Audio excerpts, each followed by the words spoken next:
Architectural photography is usually a solitary pursuit. In addition to the concerns of most location photographers, architectural specialist John Hall faces additional concerns. He doesn't have the luxury of painting a wall or rebuilding a set to suit his personal tastes. He cannot change what is presented to him on an assignment. Hall must highlight specific details and features of his client's building, all the while maintaining his creativity.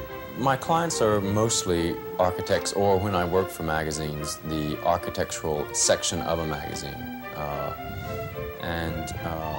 What one has to remember is that you are telling a story. I mean, that there are certain parts of a building that these architects have worked on, and that they want these areas to be seen.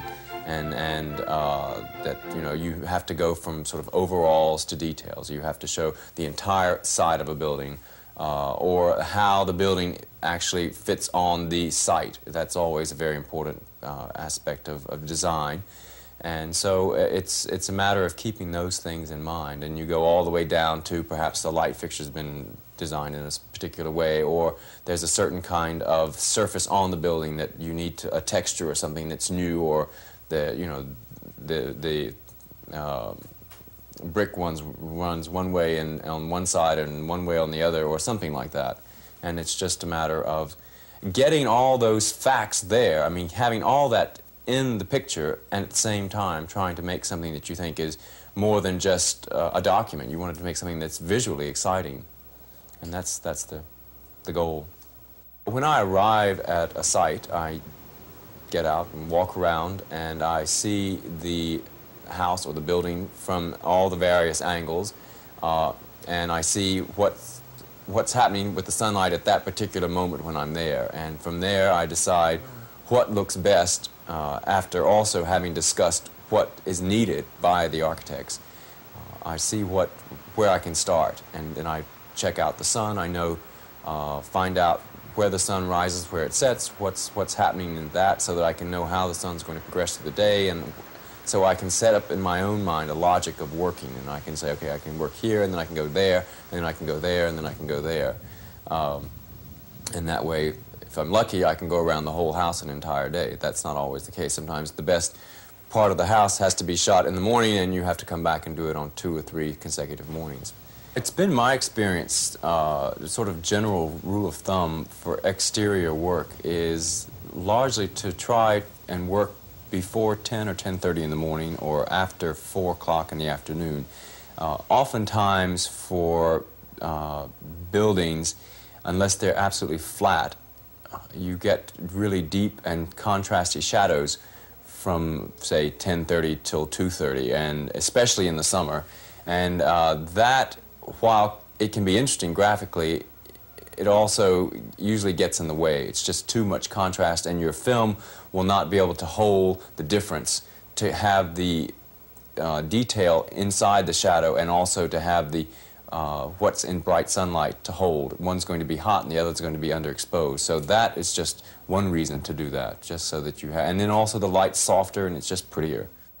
The overall shot has to inform the public or the client of, you have to have some sense of how the building is situated on the site, so that how it sits and how it looks that way, and you usually choose 1 or 2 angles, maybe 3 angles, that you think is the most flattering to the building, that you can see as much as possible and yet not just have it so overwhelming, full of information that it's not clear. It always has to read clearly. It's like writing a good sentence. You can't have it go on for pages. You just need to have it as clean and clear and as simple as possible. In architecture, buildings are drawn, assuming that a building has 4 sides. Each side of that building is drawn on a piece of paper, and it's drawn and rendered totally flat, and that's what one means by an elevation. So that when you're taking a picture, sometimes if the elevation is very strong, you want to do the exact kind of thing, and as I am rather classically oriented, I think it's very nice to be symmetrical if the building is set up that way, and you just set it up so that you shoot it straight on and get in the middle and let the thing be symmetrical and just wait until the light on that particular side of the building looks the best. I use a 4x5 field camera. That is, it has the capacity of being very flexible. I can move it and change it and line everything up, which is largely the goal in taking pictures of elevations, where everything has to be at right angles and perpendicular.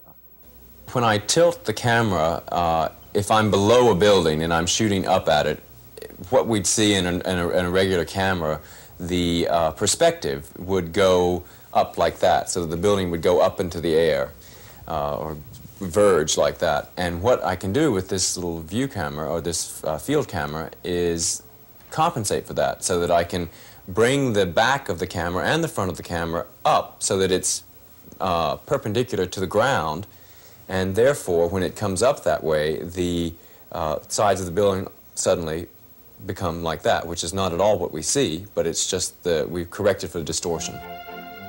I find that when I'm working inside and doing an interior shot for an architect, just from having talked to them in one thing and the other, that they are interested in showing how the windows work, or how the different spaces of the room work. If there's a balcony or if there's two levels in the room, they want to see these kinds of things instead of getting wrapped up into something that, you know, there's a great painting on the wall, or there's a nice lamp, or there's a nice piece of furniture.